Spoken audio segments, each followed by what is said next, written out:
Well, guys, as always, good to see you all. Appreciate your guys' time, sacrifice to cover our team, cover our community, and we are back. Football is back in Boise, Idaho. Even though I get asked, Coach, what do you do in the off season? It's like, no, we've been working. We've been working a lot. We've been working since season ended, but really excited to be back. Fall camp report days tomorrow, and cannot wait to get started. Proud of our guys. First off, though, as always, man, thank you, Jesus, for an opportunity to coach this team, man. I'm so grateful that God's brought me here to have an impact. I'm so grateful for our players, our staff, this community. We got the best AD in the country. I think we got the best players, staff. I mean, I wake up every day with a heart of gratitude, and that's been my thing this offseason. Like, where there's gratitude, you can't have anxiety, stress, frustration. They can't live hand in hand. And so I'm so grateful, man. I'm so grateful to be a part of this, grateful to be on this journey with you guys as you roll through the next 5-ish months, and just really excited of where this team is heading. I think every coach when they start fall camp is going to talk about how great their team is, and no mountain's too high to climb. I'm just going to be straightforward with you about where kind of our team is now, what we're going to focus on in fall camp, because the reality of it is we haven't done anything yet either. And that's why this offseason has been our mantras on the hunt. That's not, oh, cool, look at us. There's no complacency in this room. That's what I'm looking at every single day. We've won 3 straight conference championships. We've done a lot of good things, but we also got a lot of things we have to learn and grow from, and we have to continue to scale forward. What we did last year is not good enough. What we did in practice was not good enough. What we did in recruiting is not. You have to always scale or you're going to die. And that's the reality of business. That's the reality of college football. So excited what we were able to do this offseason. I thought spring ball, we took a lot of steps. This summer training, Coach Hilgart, Jeremy Bush, Sam Way. I mean, our players are in the best shape of their life, as they should be, coming off of really 2 months of training this summer, and really excited about the team that we have taken the field. Right now, as we get into fall camp, everything's going to start with competition. I've been open about this. Our play style is play fast, play smart, play together. That's our play style. And play fast is number one because that's where everything starts. And that is playing, obviously, with effort and physicality. That is a non-negotiable for us. That's where everything starts. We lost that at points last season. That's on me. That will not happen again. And that's what I told our team. Everything starts with how hard you play this game and how physical you play this game. That's in everything you do. It's not just when it's team and it's live. That's in how you train the weight room. That's how you are in the training room. But everything for us in this fall camp is making sure that our play styles play fast, play smart, play together, and building that in everything you do. So when I look at all 3 phases, there's position battles across the board. I know there'll be some questions that come up about it, but everything for us is competition. That's our number one core value. That's urgency to win in everything, and that's our team. That's no different for us as a staff. And I believe we've done a good job, but even when we get into fall camp, peeling back everything. Why are we doing this drill? Is there a better way to teach this? Everything's going to be evaluated. And that's my job, to make sure that our players get the best from me, from our staff, and then in return, we get the best from them. But I'm really proud of where we're at right now. We got a lot of work to do. We haven't done nothing yet, and excited to be on this climb together. But with that, I can open it up for any questions. Coach, one of the biggest storylines this spring was the physicality, the live tackling. You embraced that and pushed that. How much do you push that in fall camp? Yeah, going to continue to do that, Prater. Now, there's going to be some changes as we get through. We're going to have our 2 scrimmages that will be live. We'll tackle. We will tackle and practice live too. But we've got it planned out, and I got to be ready to pivot when needed. But we got to tackle. But we're one of the worst tackling football teams in the country last year. Can't happen. On the flip side, we got to be able to break tackles. We don't have the luxury of playing maybe a game where you can kind of ease into it. We have to be our best from kickoff September 5th. And I love that. So we've had to make sure our fall camp marries that. And so the physicality will be there, and that's a non-negotiable. How much do you think you guys improved in the spring with the tackling? I know it's kind of hard to say because it wasn't a game situation, but what did you see in the improvement there through the spring? Yeah, I think we improved a lot in spring, and we've carried it over even into summer. Our guys are doing, obviously not live, but they're doing tackling body position drills on their own. And that's what I'm super proud of our players this summer. We talked about, hey, if you want to continue to grow to these outcomes everybody wants, we're a process-focused football team. It is about our process. So there's going to be optional moments in the summertime. Yeah, the afternoon, there's going to be some optional things to do.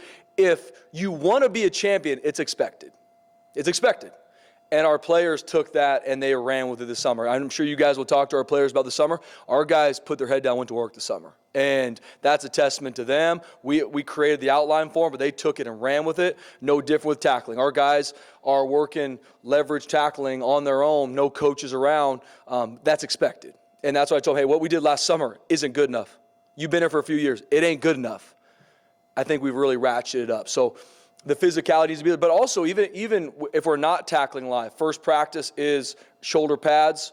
Or excuse me, no shoulder pads, just helmets. The body position, the violence that I get there, that's tackling too. It's not just going to be live. The mentality is everything we do. Any other changes we're going to see to practice or how things are around for you? Yeah, going to continue. Every day is going to be different, BJ, and very similar to spring, but with some changes. There's going to be compete periods. We're going to have different things throughout to where guys are competing, where it's one-on-one, where it's BJ versus Prater. Put the ball down, let's go. Because then there's a winner and loser. You got to respond to both sides. I got to put our guys in conflict. There's going to be a lot of competition. As we get to full pads, we'll do some live, a lot of situational work. But we've changed some of the format in regards to things, and that's going to change every single day. I want practice where our guys are on their toes, where it's not, okay, here we go, same old, same old. So similar to spring, but there's even some changes as we get going. Like when we flex, which is our warm-up, that's going to be the second they go on the practice field, we're going to start warming up. We're going to do some pre-practice stuff a little bit different to make sure that our guys are their best the second they walk on that practice field. What do you want to get out of this year that's different from the first 2 years you were head coach? Yeah, similar to what I talked about before is just, Bob, how do we, starting with the end in mind, right? And I even talked to our team about the 4 quarters of a season, right? Fall camp's a part of the first quarter. Obviously, then ending, you want to play your best football down the stretch, November. Okay, starting from the end and working our way backwards, how do we get our team to play fast, smart, and together right now? And so that's how we peel back everything in fall camp, from walkthroughs. How do we do walkthroughs better? Everybody practices and meets. How does Boise State do it better than anyone else? And relentless phone calls. I think I've been open with some of you guys about it. I mean, every head coach in my phone, I've texted over the offseason says, we got to meet. We got to Zoom. I got to call. And I sent them a list of things that I'm just excited to grow in for our staff, for leadership, practice-wise. And so it's been really cool to get a lot of really good information from a lot of coaches so we scale. So Boise State is doing everything it needs to continue to push forward. And so long-winded answer to your question, Bob, how does our team play fast, play smart, play together? And there's a lot of things that go into that. Offensively, defensively, special teams will have some intricacies to that as well. But as a team, this is who we have to be when we play. Then starting from the front. Does that make sense? Where are you at injury-wise? Injury-wise, we're in a good place. So Cole Cronin got hurt in spring ball in the spring game. Freshman offensive lineman, he's going to be out for a while. So he won't be available for practice in the fall camp. Ben Ford is getting close. He's getting close. He's able to do some things. There's still some stuff through his recovery. But he's going to practice, but he's not going to be practicing completely to start fall camp. We'll see kind of how that shakes down. Other than that, our guys are in a good place. Injury-wise, our guys should be out there ready to roll. Smith's good to go. Yep. Feels like it's still a while away, but only 4 weeks for Oregon. I guess at what point do you start focusing on that game? Yeah, so we'll finish fall camp. I don't have the exact dates on me. After our second scrimmage, that's when fall camp is officially over. We'll hike Table Rock. That's a stamp on fall camp. And then we go into bonus week. At that time is when we'll introduce Oregon, their schematics. We will still do a good amount of good on good. That's something through evaluation. What I mean by good on good is our starting defense will go against our starting offense. So it's not just scout teams to get the really fast physical look, but we will start Oregon in our bonus week. The offseason did you spend looking at Oregon? Yeah, it took a lot of time. Our first 3 opponents, we work through the game plans. There's new coordinators with all teams, new players, so it's a little bit harder than it has been in the past. But we game plan our first 3 opponents. In the spring, schematically, you tried to maximize snaps for everyone. Are you going to continue that in fall ball? Absolutely. Yeah, we're gonna 2-spot a lot to start fall camp. What I mean by that is there'll be two groups going when we go to team, and we're going to be smart in how we do that. But that first week is we're going to 2-spot a lot to get a lot of reps. We're a developmental program. The only way to get better at football is playing football. You say that first week, as you get further along in the season, are you going to try to focus more on one group then? Or? Yeah, so when we get into bonus week and we start game plan opponent, then it'll be offense and defense split up a lot. Then you're not really 2-spotting at that point. How much do you feel, how better do you feel about the wide receiver group now than maybe you did like in February or going into spring? Yeah, I feel good, BJ. I've been asked a lot about the receiver group and the DB and our defensive backs because there's a lot of new faces and honestly a lot of untested faces in that room. But I'm excited about both those rooms, to be honest with you. I mean, even though you might not have, two receivers coming back that had 1,000 yards each that you can kind of say those are our guys, I like our receiver room. I mean, Ben Ford, getting him healthy, but seeing the summer Cam Bates has had, Darren Morris is going to have a big year, Quentin Brown, Rashawn Jones. I can go down the list of guys that I thought Cash Williams, Quimonte, he had a phenomenal summer. I don't know if he left the building. Half the time I'm like, dude, go home, Cash. He's out there catching balls all day long. So I'm excited about that room. There's some young guys in there too. So I'm really excited about who they could be. But there's not a lot of snaps at Boise State in that room. So that's why we got to continue to turn the competition. No different with our defensive backs. Sherrod Smith, Jade Mickey, Derek Ganter have played for us. But there's a lot of there's guys in that room that I really like and been excited about, BJ, but I need to see it continually in fall camp. You mentioned both positions, receivers and defensive backs, and the receivers probably didn't do as well as a group as you would like. Defensive backs did pretty well last year. So what are your expectations for both groups? Yeah, for both groups, the competition is going to be everything, right? And that's at every position we go into fall camp. But we have to make sure we do a really good job of that as coaches. That's why everything is going to be evaluated. Something that's starting new for us is like when we go into the team meetings, every position will have a grade of their effort at practice. And that's going to be shown. The first thing I do in a team meeting, is going to be their effort. Here's Johnny. This is what it is. From quarterback to nose guard, they will be graded on their effort. Does that directly correlate to you being a starter? No, but that's a non-negotiable how hard we play. So everything from receivers, DBs, it's going to be evaluated. So if someone's not playing as well, they're going to get moved down. Someone's going to get moved up. We have to do that. Sometimes as coaches, you say we're going to go compete, but are you really? Are you really looking at it? Are you really evaluating it? If someone's out playing him, are you just going to play the guy that's been here? No, we're going to play the best dude. And if he puts it on film, we're a firm believer here. What you do in practice, you will do in a game. And so at receiver and DB, that's going to be our biggest push. You're able to watch this facility being built from your office for 18 months. Now being able to walk through it, being able to use it, just how cool is it? Guys, I'm blown away by this north end zone. I saw it for the first time with our players on Wednesday of last week. And there's a lot of different tours going on prior. I'm like, nope.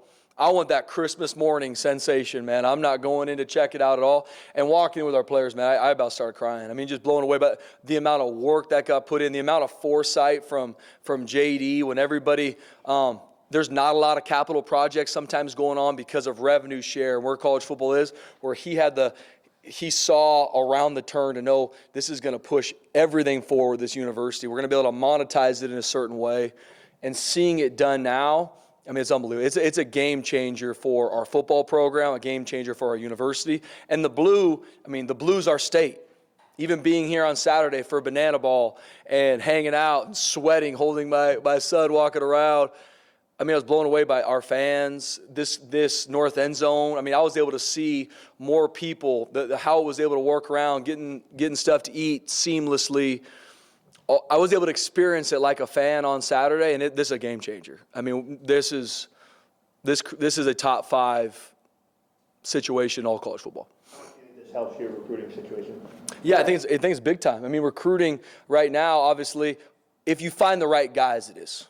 Right, and for us, we're going to work to find the right guys through a process of alignment. If you find guys that want to be a part of a big-time football program and be developed to be a champion in life, I don't know how you can walk through our facility, this north end zone, see the blue, and not think, yeah, I think I want to play there, right?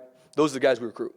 Most, if not all, early practices on grass. And do you save the turf for bonus week, or? Yeah, we're obviously dependent on some of the air quality. Right now, absolutely want to be on the grass. We will always scrimmage on the blue, air quality dependent, and then but I'll mix it up. I have it planned where every once in a while we'll go in the indoor, every once in a while we'll go in the blue, just so it's not. I never want it to be same old, but the majority of fall camp is going to be on the grass.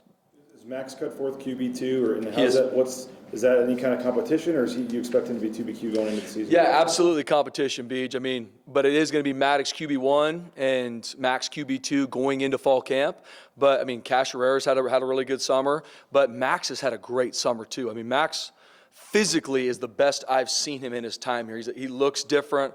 He's explosive. He's a different athlete. So he's in a really good place. But that quarterback room, we know that that's one that we're going to continue to watch the competition. Following up on Cutforth, how much more confident would you be if you had to put him in the game now than last year? Yeah, much more confident. I mean, and I know he's much more confident too. He had to go in and win big-time football games for this program so that we could make it to the championship game. And going into this offseason, I mean, he made no bones about it. He's like, Coach, I'm competing with Maddox. I want to be a starting quarterback here again.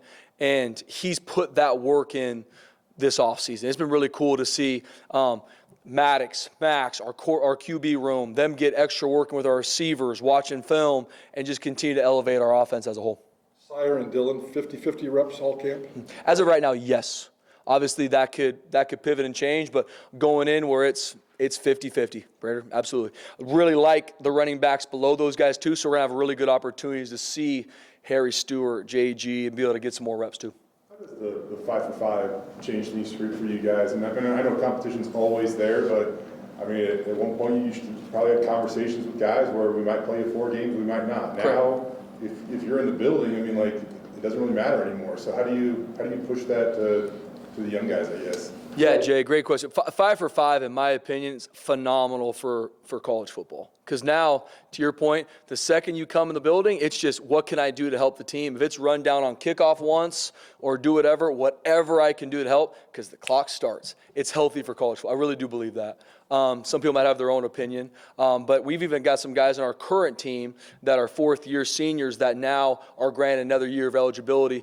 Tyler Etheridge, Max Steed, like those are 2 off the top of my mind that are going to get another year of eligibility. That's going to be awesome for. And so you go into this year not having to figure out, all right, I wonder, there's no games with it. You got 5 years to play college football, and then you move on. I think it's really good for college football. What about guys from like a Braxton Feely who all of a sudden might have another year Yeah. trying to maybe get one? Would you have interest in a guy like that? Or? Absolutely, yeah. We've worked through it, obviously, with all the stuff you guys are seeing online.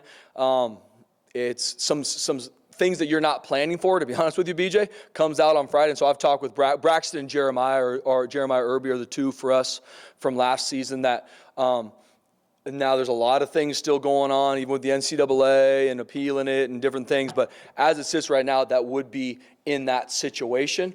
And I've had good talks with them, BJ, and just still working through it. What would do they just wait till they get clarification or whatever, or can they come back and start practicing or doing anything? Or that's a good question. Literally still working through it. I mean, this stuff I've talked to both of them. Like, hey guys, let me figure out a little bit more what's going on, exactly what's happening. Obviously, me and JD have had really good talks, but I love both those young men. But I also love where our team is right now. Bringing guys back right before fall camp, you got to be really smart with how you navigate that too.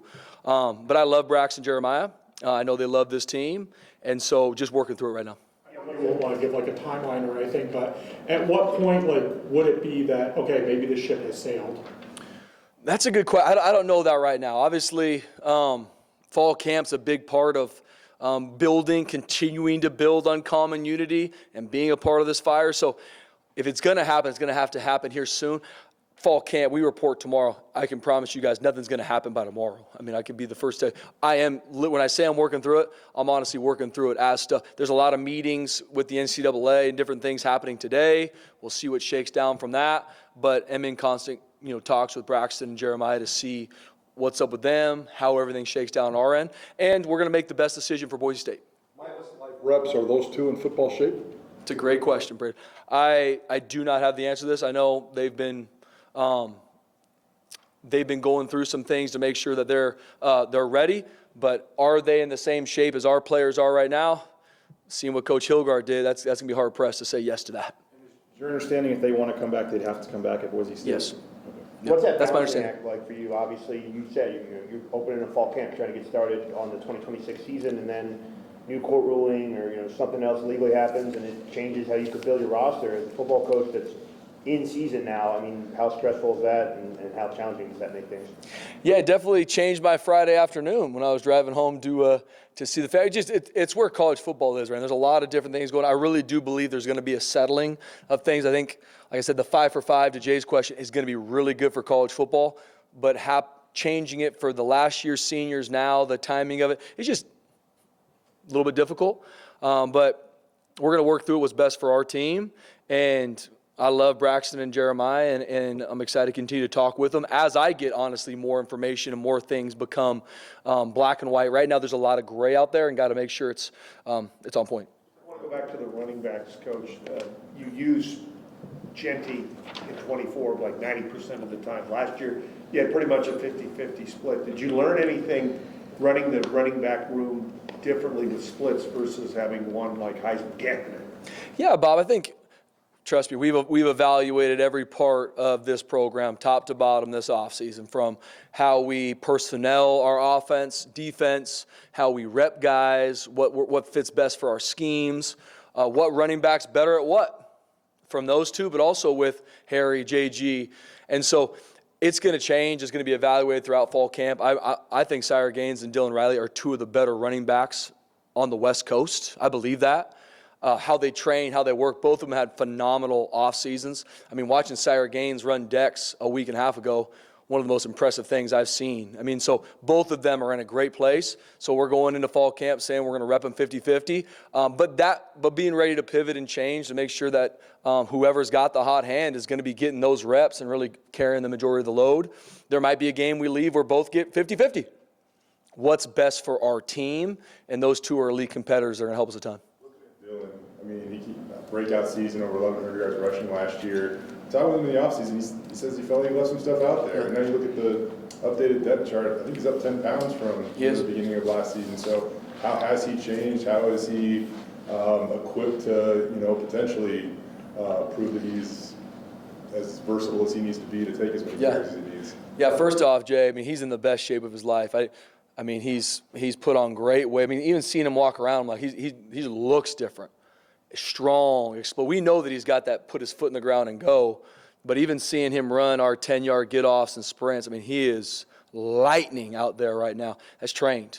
And he's had a great offseason, seeing the extra work that he's put in with some of these running backs, from ball drills to different things. I mean, he's going to have a big-time season. I'm excited for both those guys. And the cool part for both of them is they compete with each other. And it's to help the other one. Hey, I'm going to get some extra work. Don't let me beat you. And that makes everybody better. And then you know what happens? The linebackers come around. And then that's what was really cool to see this summer, is that if you weren't getting some of this extra work, it was like, oh, I'm off now. Not the other way around. You know what I'm saying? And Dylan Riley and Sire Gaines have had really good summers. Stu the starting center, or is there a battle there? Going into fall camp, he's going to start as that, but there's going to be, Xander Estey's going to be able to get some reps at center. We had some issues at times in spring with some snaps, so there's still going to be a lot of competition there. But going into fall camp day one, he's going to go out with the ones. You said you spent a lot of time looking at this program top to bottom, meeting with head coaches. I know one of those guys was Dabo Swinney. I was just wondering if you could talk in that relationship, what you walk away from. Yeah, Dabo's been a big mentor of mine for a few years now. The situation, I can't even remember off the top of my head, it was April or May? June, when he came out. I think I've told you guys this before. I was talking with Prater about it. He called me and we talked after spring ball, just kind of where his heart's at, what are some things he's growing in, pick his brain on things. And I get a call from him as I'm walking into a leadership meeting, and so I'm like, I'll have to call him back. I walk into a leadership meeting. I'm hanging out with our leadership group, which is like 12 players. Then probably 15 minutes later, Eric Shenander opens the door, and I'm like, Chins, what are you doing? I'm in a leadership meeting.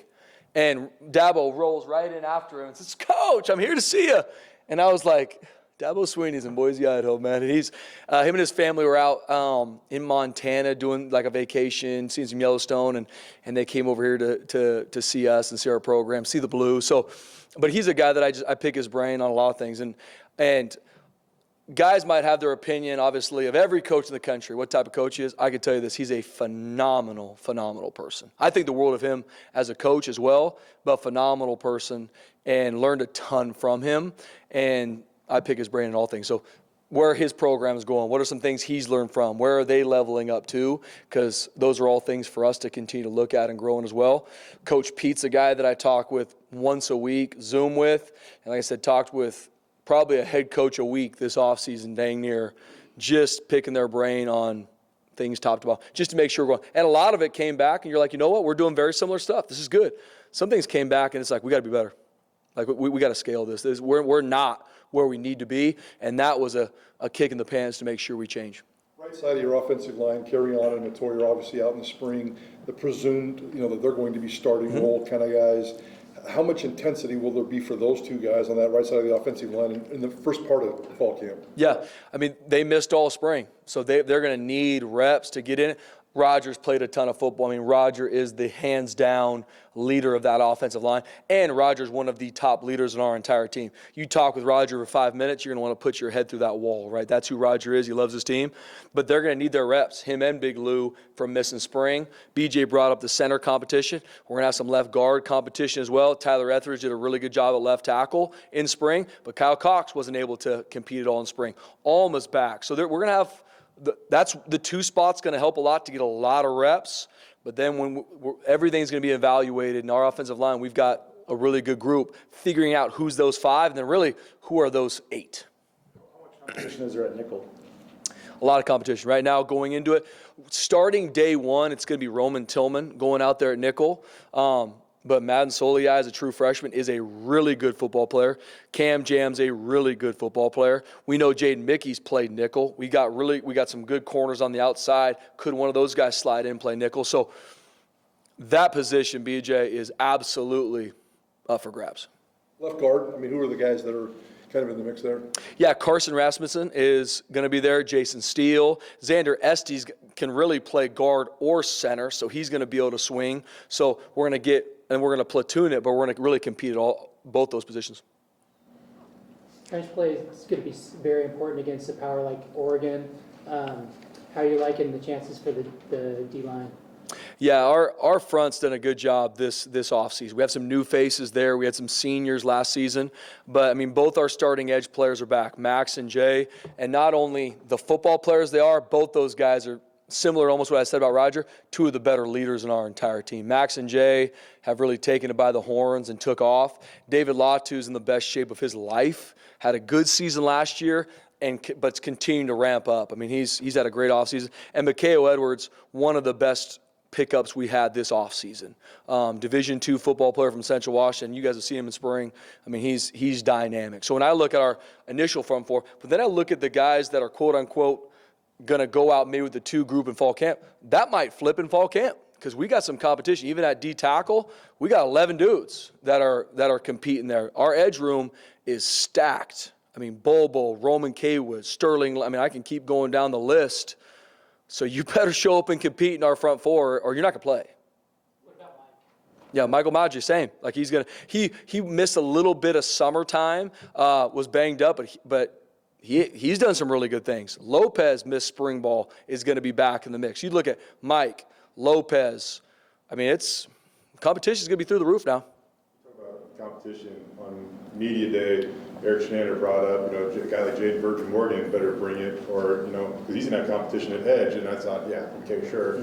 But JVM, when I interviewed him later, said he felt the exact same thing. So how stiff do you expect the competition to be at that edge spot? Through the roof. I mean, Coach Frazier does a phenomenal job. And, I mean, when you look at the NFL draft, offensive tackles and edge rushers, I mean, those are premium positions, obviously along with quarterback, because if you got a dynamic edge rusher, it changes the game. You can't throw the football because you can't protect, and you just cut off one side of the field. So we put a premium on that position. The development in that edge room is something that we focus on as a program in a major way. And like I said, Coach Frazier does a phenomenal job with it. I mean, looking at Jay and Max, what they've been able to do, how they've been able to develop in their time here, but then you look at the other guys behind them, and they're chomping at the bit. I mean, Roman Kaywood's had a phenomenal summer. Like I said, I could literally go down the list where there's guys that are ready to play, and they're going to compete to make sure this guy in front of them has a day off. He ain't getting it again. No different at D tackle. What about linebacker? And obviously you got Bowen coming back. I mean, who's in that mix to play next to him? Yeah, Logan Brantley had a good spring and had a really good summer. Hasn't played for us yet, BJ, but I think Logan's got what it takes, but he's got to be really consistent this summer. Jake Rips played a lot of football for us. He's competing to be a starter in that room. Sincere Brackets had a really good summer. Can he be consistent enough in fall camp? those are the names. Montetuioti had a good spring, did some good things on special teams for us, really smart. So those guys compete. And Sammy Brooks, there's question marks in that LB room. Bowen Phelps needs to grow and develop. He had a good season last year, but he earned the starting job week 5. Okay, how is he going to be going into the season? He's had a really good offseason, but I'm on his tail to make sure that he continues to elevate to be an all-conference linebacker, which we haven't had in a few years, right? So he needs to be that guy. And then who is going to be the guy next to him, especially at linebacker? Who are your 4, right? Who are your top 4? And that competition is going to be big. Team captains, that vote will be this fall or during fall camp, it sounds like. And it sounds like you maybe even tweaked the process a little bit. Yeah, so with captains, our leadership has been a big thing for me this offseason. Like how do we develop our leadership? How do we grow them? How do we grow the younger guys to be elite leaders in their time? Went on a lot of rabbit holes with this prayer. Make sure that it's right for us. So some things I've changed is if you want to be a captain, you have to apply. And it's a long application process. It's a thick packet that has a lot of questions that our guys have to, it'll take you a while. Because I want them to know what it takes. Leadership isn't glory. Leadership's hard. This will be the hardest thing you ever do. I told them that. And so you got to apply. The applications are due by tonight. And so if you didn't apply, you can't get voted on. And there's going to be guys that apply that won't get picked, but it's good for me to hear their heart. So you got to apply by tonight. At the end of fall camp, the team will vote on whoever applied to be captains. We might have 2, we might have 5, we might have 6, we might have 4 from one side. I tell guys, I don't know. We will have the right captains. Why is that so important? Why did you change that process, Spencer? Our player-led leadership is a non-negotiable here. Our best teams at Boise State have always been led by that locker room, and that's a non-negotiable for me to make sure I set them up for success. To our leaders, model the way in everything they do, how they treat people, how they practice, how they they have to model it. If I got issues with, if our leadership are not doing what it takes, you have no shot. And I'm really proud of the leadership of this team, but I'm making sure that we make right decisions. Max said on media day 2 things that he individually really wants to prioritize is not having any regrets, but also just enjoying playing college football. No question. How have you seen him, emphasize or embrace that?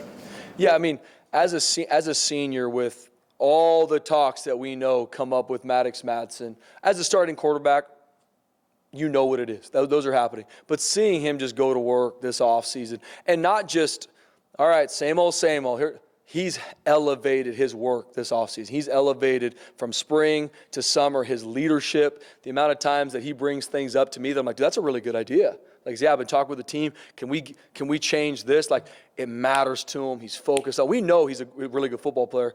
I know that he's going to make smart decisions. But seeing him grow his body, I mean, he's one of the most explosive athletes on our team, right? If you were to tell me that 3 years ago, I would have laughed at you, right? And seeing who he is now, it's because it matters to him. And we talk all the time. If you handle your process the right way, then when you go in the game, go cut it loose. Go have a blast because the work is done. I'm seeing him do that to where, dude, if you handle this offseason the right way, you handle fall camp the way I know you're going to, September 5th is the time for you to go have a blast because you've done the hard. And that's what I'm excited about, Maddox. Who's looking at returner?